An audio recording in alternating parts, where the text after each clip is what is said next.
Olá, gostaria de saudar com a paz de Cristo a todos os irmãos e irmãs da Congregação Evangélica Paz do IBES Vila Velha. Saúdo também a todos os demais ouvintes desse momento devocional. Que o bondoso Deus nos acompanhe e abençoe nessa reflexão.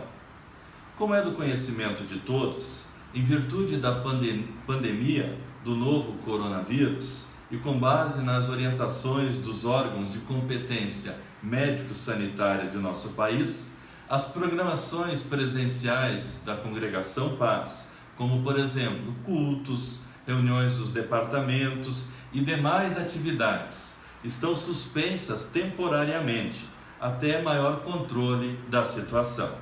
Desta forma, mesmo que estejamos impedidos de nos encontrarmos pessoalmente, temos certeza de que nossas mentes e corações estão juntos na confiança, no amor de Deus e na comunhão entre irmãos na fé. Queremos então, brevemente, compartilhar um momento de devoção na palavra do Senhor, nosso Deus. Nós iniciamos essa meditação em nome do Deus triuno, Deus Pai, Deus Filho e Deus Espírito Santo. Amém. Meu querido irmão, minha querida irmã, nós nos encontramos neste final de semana no quarto domingo da Quaresma.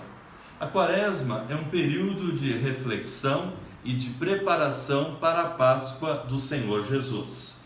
Na Quaresma, nos preparamos para lembrar da morte de Cristo na cruz, no Gólgota, no Calvário, mas lembramos também que no domingo de Páscoa, Jesus venceu a morte, Jesus ressuscitou e assegura a todos que nele creem, a todos que nele confiam, a salvação eterna.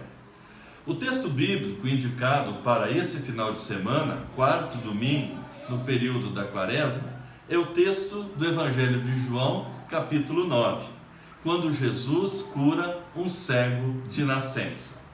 Vamos estudar esse texto em 3 partes. Nós vamos ler 3 partes do capítulo 9 de João, conforme vocês vão perceber pelas leituras que serão feitas. Com base no João capítulo 9, nós vamos meditar em especial no tema Jesus abre os nossos olhos para a salvação. Que Deus nos abençoe agora ao meditarmos em sua santa palavra. Amém. Você sabia que a brasileira Silvia Greco venceu o prêmio de melhor torcedora da FIFA no ano de 2019? A FIFA é o órgão máximo do futebol. E essa brasileira, Silvia, ela ganhou o prêmio de melhor torcedora no ano passado. Você deve estar se perguntando, por que ela ganhou esse prêmio? Silvia é mãe do jovem Nicolas, de 12 anos de idade. Nicolas é deficiente visual. Por esse motivo, Silvia leva o seu filho, Nicolas, a todos os jogos do Palmeiras, o seu time do coração, e narra para ele todas as partidas. Silvia, poderíamos dizer assim, é os olhos de Nicolas, que vibra com cada gol feito pelo seu time. Em nosso texto de hoje, Jesus ele cura também um homem que tinha problemas visuais, um homem que era cego. Jesus permite que aquele homem veja as maravilhas de Deus, mas mais do que isso, Jesus abre os olhos daquele homem para a salvação nele próprio, para a salvação em Cristo, o Senhor de todos que nele creem. Quero convidar então você para que possamos brevemente ouvir o texto bíblico e ressaltar algumas ideias que Jesus traz para a nossa vida. Vamos começar lendo João capítulo 9, versículos do 1 até o versículo 7. Ali nós lemos: Enquanto Jesus caminhava, viu um homem cego de nascença. E os seus discípulos perguntaram: Mestre, quem pecou para que este nascesse cego? Ele ou os pais dele? Jesus respondeu: Nem ele pecou, nem os pais dele. Mas isso aconteceu para que nele se manifestem as obras de Deus. É necessário que façamos as obras daquele que me enviou enquanto é dia. A noite vem, quando ninguém pode trabalhar. Enquanto estou no mundo, sou a luz do mundo. Depois de dizer isso, Jesus cuspiu na terra, fez lama com a saliva e com a lama untou os olhos do cego. Então disse ao cego: vá lavar-se no tanque de Siloé. Siloé quer dizer enviado. O cego foi, lavou-se e voltou vendo. Até aqui a primeira parte. Aqui nós podemos perceber em especial duas ideias. Em primeiro lugar, Jesus cura aquele homem que era cego desde o seu nascimento. Jesus, mais uma vez, prova ser o Filho de Deus, o Salvador da humanidade, aquele que vem ajudar o homem em todos os seus problemas, em todas as suas dificuldades. Nesse tempo de dificuldade em que vivemos, do coronavírus, podemos ter certeza de que, apesar de todas as dificuldades, de todas as aflições que enfrentamos aqui no mundo, nós não estamos sozinhos. Jesus cuida de nós, Jesus nos ampara, Jesus conosco está a cada dia, nos momentos bons de alegria e também nos momentos de dificuldade. Foi assim com aquele homem cego. Ele havia nascido cego e nessa oportunidade de encontrar-se com Jesus, Jesus cura ele do seu problema visual. Jesus dá àquele homem a oportunidade de ver as belezas do mundo criado por Deus. Mas o texto aqui nos oferece um segundo detalhe. Não sei se vocês perceberam. A pergunta feita pelos discípulos. Os discípulos perguntam a Jesus se aquele homem era cego de nascimento por causa do seu pecado ou por causa do pecado de seus pais. Ou seja, os discípulos imaginavam que aquele homem ele era mais pecador do que os outros, ele era mais errado do que os outros, e que por esse motivo, então, Deus havia, digamos, castigado ele com aquela cegueira desde o seu nascimento. Essa pergunta feita pelos discípulos é uma pergunta que não está correta, porque se nós pensarmos bem, todos nós somos pecadores, todos nós somos falhos. Então, se fôssemos pensar na questão do pecado, diríamos assim, todos, quem sabe, deveriam nascer cegos.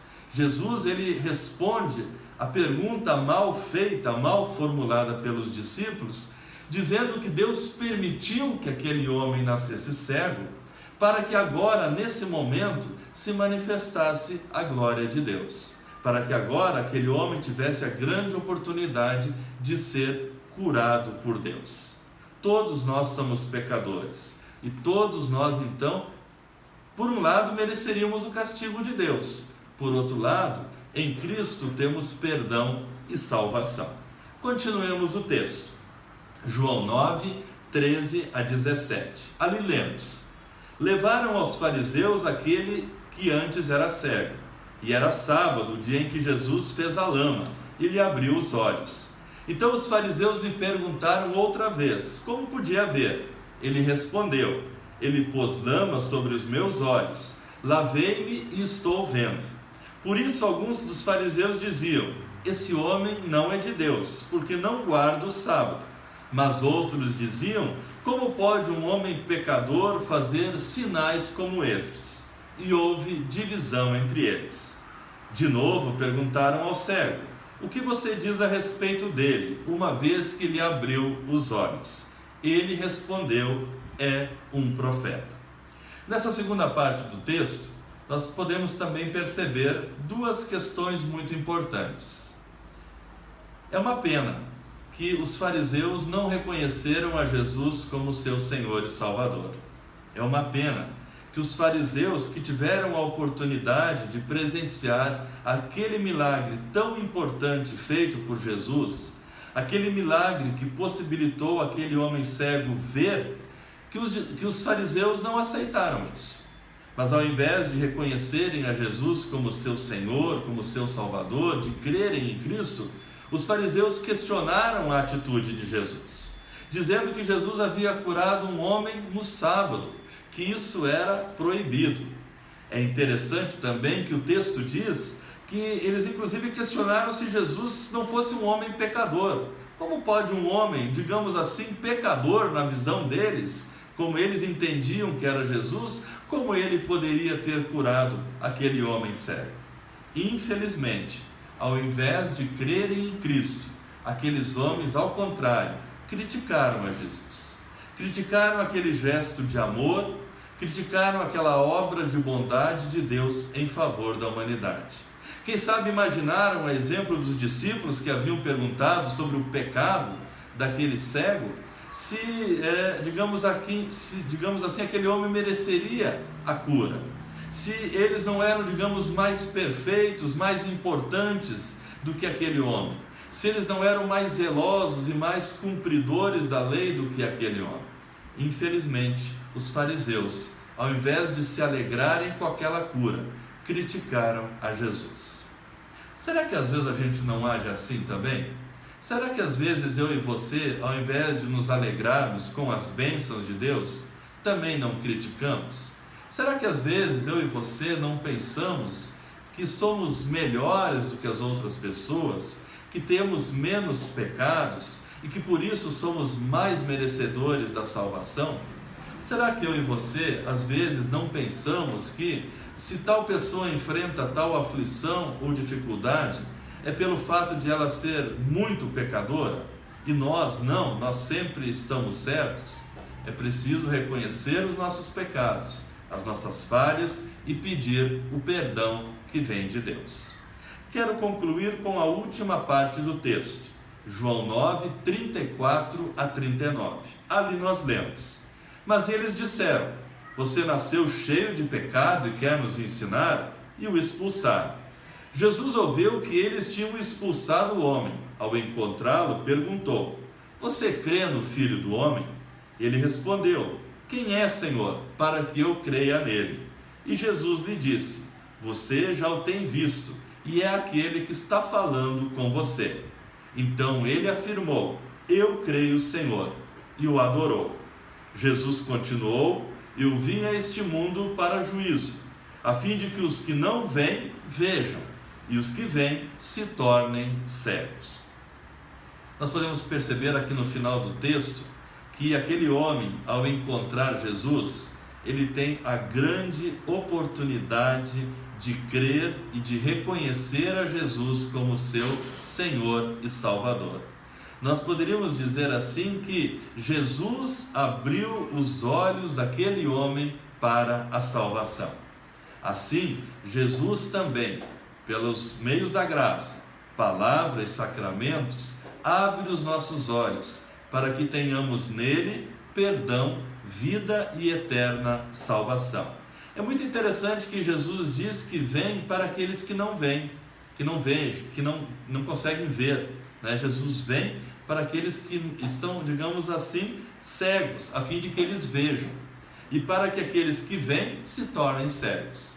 É mais ou menos igual àquele texto onde Jesus diz que vem para os que estão doentes e não para os que estão sadios. Ou seja, Jesus diz que vem para aqueles que reconhecem os seus pecados, para aqueles que reconhecem que sozinhos não têm possibilidade alguma de salvação.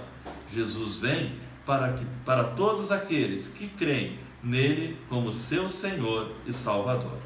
Então, meu querido irmão, minha querida irmã, nesse tempo de dificuldade, nesse tempo de aflição, que nós possamos estar firmes em Cristo, seguros nele, certos do seu amor para com todos nós, certos de que Jesus abre os nossos olhos para a salvação. E eu gostaria de concluir esse momento de meditação lendo o texto de Efésios 5,14, que seria o texto da epístola de hoje. Ali o texto diz: desperta você que está dormindo, levante-se dentre os mortos e Cristo o iluminará. Cristo traz luz para a nossa vida, para o nosso coração. Que Deus nos abençoe. Amém. Quero convidar a todos também, eu quero nesse momento, melhor dizendo, fazer uma oração. Nessa oração em especial quero lembrar esse momento difícil que nós enfrentamos, da epidemia do coronavírus. Quero também orar pelos aniversariantes da nossa congregação. Gostaria de citar os aniversariantes que completam mais um ano de vida nesta semana: o Mike, a Daniela, a Lidiana, o Sidney, a Lana, Esther, Ademar, Benício, George, o José, o Everaldo, o Vitor, o Wesley, o Rogério, a Ananda, a Carolina e a Graziane. Queremos orar por todos estes. Querido e bondoso Deus, nós te agradecemos por todas as bênçãos que tu tens derramado em nossas vidas. Te agradecemos em especial porque Cristo vem, abre os nossos olhos, a fim de que possamos ver nele a salvação eterna, a vida eterna. Que possamos, a exemplo de Simeão, que ao ver o menino Jesus disse: agora despedes em paz o teu servo, porque os meus olhos já viram a salvação. Que possamos então estar sempre firmados em Cristo, que nos perdoa e salva. Querido e bondoso Deus, em especial oramos também por esse momento tão difícil que enfrentamos, momento da pandemia do coronavírus. Abençoa, acompanha, protege a todos nós. Em especial, ó Deus, abençoe aqueles que enfrentam essa enfermidade. Se for da tua vontade, ó Deus, que possam recuperar a sua saúde e estar novamente em alegria com seus familiares e amigos. Também orienta todas as pessoas, não só em nosso país, mas em todo o mundo, para que estejam protegidas, conscientes, para que evitem aglomerações, para que tenham os cuidados sanitários, para que possam cuidar da sua higiene, enfim, orienta a todos nós. Protege-nos para que possamos vencer esse momento de dificuldade. Oramos a Deus por todos os aniversariantes aqui citados, bem como outros. Obrigado a Deus por todas as bênçãos derramadas na vida de todos estes irmãos e irmãs. Abençoa e acompanha-nos sempre. Isso te pedimos e agradecemos em nome de Jesus Cristo, teu Filho, nosso Senhor e Salvador. Amém. Meu querido irmão, minha querida irmã, nós queremos então concluir este momento desejando que Deus possa continuar a abençoá-lo, que Deus possa continuar a estar com você, especialmente nesse tempo de angústia e tribulação, na certeza de que Deus conosco está. O Senhor nos abençoe e nos guarde. O Senhor faça resplandecer o seu rosto sobre nós e tenha misericórdia de nós. O Senhor sobre nós levante o seu rosto e nos dê a sua paz. Amém. Que Deus nos acompanhe hoje e sempre. Amém.